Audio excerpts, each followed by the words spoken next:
अच्छा सब चीज पढ़ लिया। केवल दो चीज नहीं पढ़ा है और सब चीज पढ़ा, दो चीज कहीं छूट गया। एक तो उसको अकल की कमी है, उसकी कमी, और दूसरा ये है कि किसी की बातें नहीं मानता है। इसके बाद सब चीज पढ़ लिया। कैसी पढ़ाई हुई है? कुछ नहीं हुआ, अकल भी नहीं है, जो कहा था बात को मानो। कैसा हुआ? तो हम लोगों का भी करीब करीब वही हाल है। हम लोग भी किसी की बात मानने के लिए बिना अपनी बुद्धि लगाए पढ़ ही नहीं सकते। कल गए थे किसी गांव में, वहां के लोगों ने बताया, बाबा ये ई रिक्शा चला है। चला ई रिक्शा, अभी बैटरी वाला कौन सी ई रिक्शा, इलेक्ट्रिक रिक्शा। टोटो बोले उसका आविष्कार हमारे गांव के लड़का ही नहीं किया। कैसा था उसका जो मॉडल है, जो आविष्कार है, हमारे गांव का लड़का नहीं किया। कैसी बुद्धि होगी उसकी?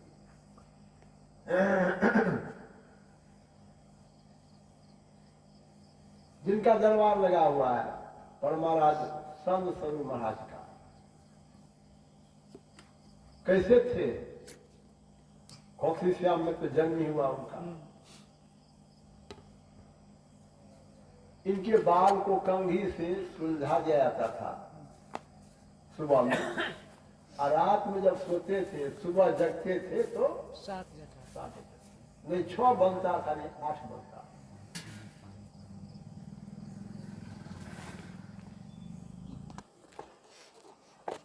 पढ़ते पढ़ते काम पढ़ने चले गए, जिला स्कूल पूर्णिया पढ़ने चले, परीक्षा देने लगे।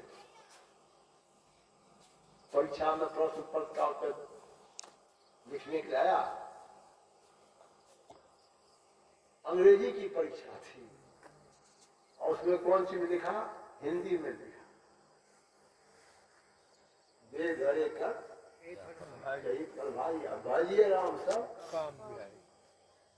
सदा किसी का परित्याग करें। विद्यार्थी दौर भी था और लोगों ने क्यों नहीं लिखा?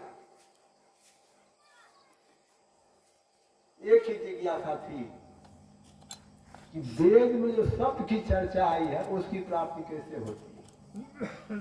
जो कभी वेद पढ़ा भी नहीं है, स्कूली में पढ़ रहा है, कैसा संस्कार? जो पुस्तक कभी पढ़ा नहीं और उस पुस्तक के बारे में कहता है वेद जो सत्य की चर्चा है उसकी प्राप्ति कैसे होती है? कैसा मस्तिष्क था? लेकिन कोई, जितने भी धर्म संप्रदाय के लोग थे, कोई नहीं जानते थे। कौन जानते थे? परम संत बाबा देवी साहब जानते थे और उनके अनुयायी लोग जानते थे।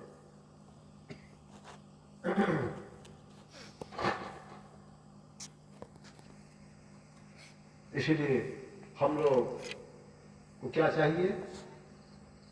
ऐसे की बात को अक्षर सह पालन करने की कोशिश करनी चाहिए। कैसे थे ये कि गुरु ने ही इनको कहा था कि आपको भोजन मिले या न मिले, लेकिन मजहब में बढ़ के आप दूसरा कोई नहीं होगा। चरण सेवक देवी, ऐसा इतिहास में देखा जाता है।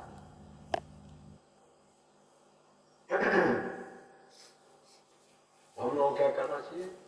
गुरु के ज्ञान की यादगारी करनी चाहिए।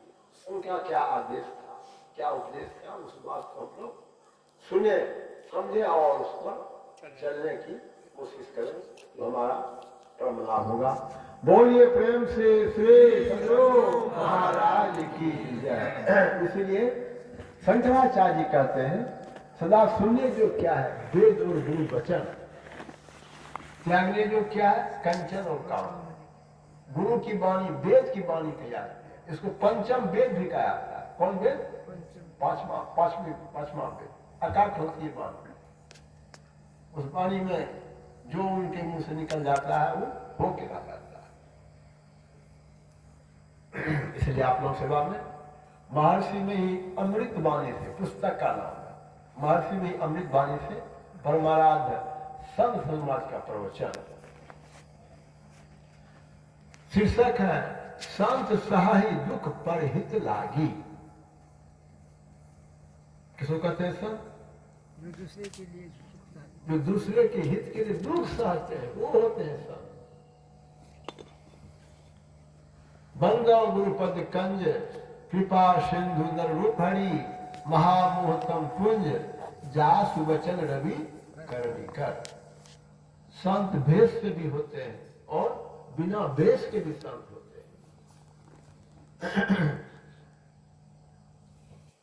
बंदो गुरुपद कंज कृपा सिंधु नर रूपहरी महामोहतम पुंज जास वचन रवि करणी कर। प्यारे लोगों, कहा गया है संत सहाय दुख पर हित लागी। संत अपने ऊपर दूसरों का दुख लेते हैं। क्या करते हैं? दूसरों का दुख ले दूसरों के हित के लिए वे बहुत कष्ट सहते हैं। इस संबंध में प्राचीन युग, सतयुग, त्रेता, द्वापर, कलयुग में बहुत से ऐसे उदाहरण मिलते हैं। कलयुग की बात है, यह बात उस समय की है जब पाटलिपुत्र में महाराज अशोक राज करते थे। उनके जीवन को दो भागों में बांट सकते हैं। किनके जीवन को? अशोक के जीवन। पहला जीवन तो समझने पर महाराज अशोक का कहा जा सकेगा कि अज्ञान पूर्ण जीवन था। पहला जीवन कैसा था? अज्ञान को ठंडा अशोक भी कहते हैं। हाँ। पटना सिटी में एक कुआं है, उसका नाम है अगम कुआं।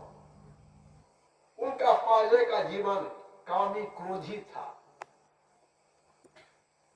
उस समय वह चंदा अशोक कहलाते थे। कौन अशोक? चंदा अशोक। उन्होंने 100 भाइयों को बारी बारी से मारकर उस कुआं में फेंक दिए। तब राजा और पाटलिपुत्र से तमाम भारत पर शासन किए। उनकी कई रानियां थी और उनका एक पुत्र कुणाल था। वह आज्ञाकारी, शुद्धाचारी और वीर था। कैसा था? शुद्धाचारी और वीर था। उनकी एक विमाता उन पर नाराज हो गई थी। संयोग से राजा अशोक बीमार पड़े और देश में भी शासन कुछ कमजोर हो गया। खासकर तक्षशिला में बहुत उत्पात मचा। जो तक्षशिला अभी पाकिस्तान में है।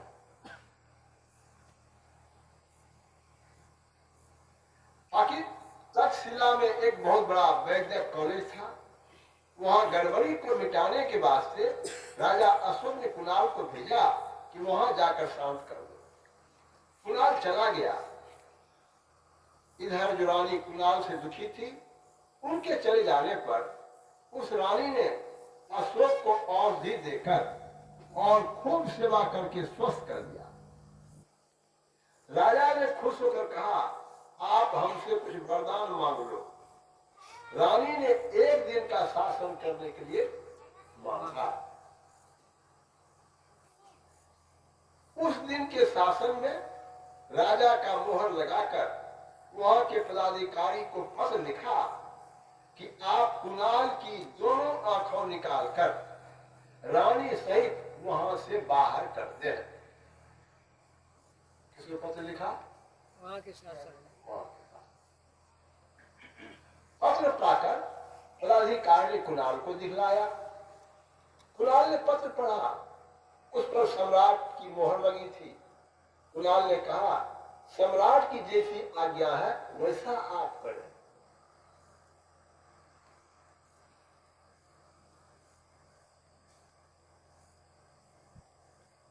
होगा? तब संभव है। इतलाक आ गया हाथ निकाले वो भी हमको पड़ रहा है। पत्र पाकर कुणाल में लिखा है, कुणाल ने पत्र पढ़ा, उस पर सम्राट की मोहर लगी थी। कुणाल ने कहा, सम्राट की जैसी आज्ञा है वैसा आप करें। कुणाल के ऐसा कहने पर उनकी दोनों आंखें निकाली गई और उसे वहां से बाहर कर दिया गया। छोटी रानी ने ऐसा इसलिए करवाया कि वह कुणाल की सुंदरता पर आसक्त हो गई थी और उससे अपना मनोभाव भी व्यक्त कर चुकी थी। पर कुणाल ने उसके इस निंदित प्रस्ताव को स्वीकार नहीं किया। इसी क्रोध के कारण उसने ऐसा करवाया। कुणाल के साथ उनकी पत्नी भी थी। कुणाल संगीत बहुत अच्छा गाता था। उसका गीत सुनकर लोग कुछ खाने को दे दिया करता था।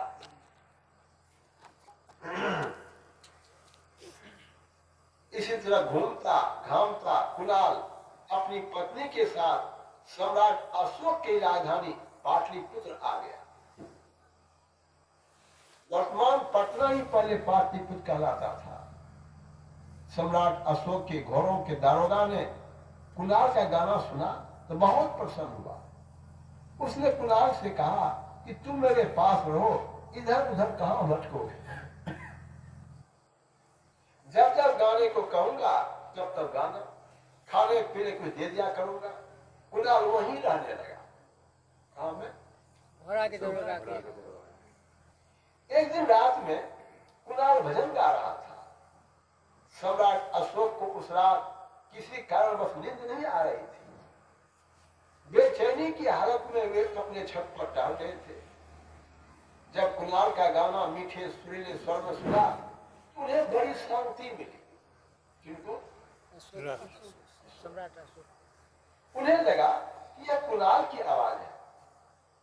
सवेरे पता लगाने पर मालूम हुआ कि घोड़े के दारोगा के घर कोई गीत गा रहा था। अशोक ने दारोगा के द्वारा गीत गाने वाले को बुलवाया। कुणाल अशोक के सामने आया। उन्होंने पहचान लिया। पूछा कि तुम कुणाल हो? कुणाल ने भी अपने पिताजी की आवाज पहचान ली और कहा, हाँ पिताजी, मैं कुणाल ही हूं। अशोक की आंखों में आंसू भर आए। उन्होंने रूंधे कर से पूछा, यह दुर्दशा तुम्हारे किसने की?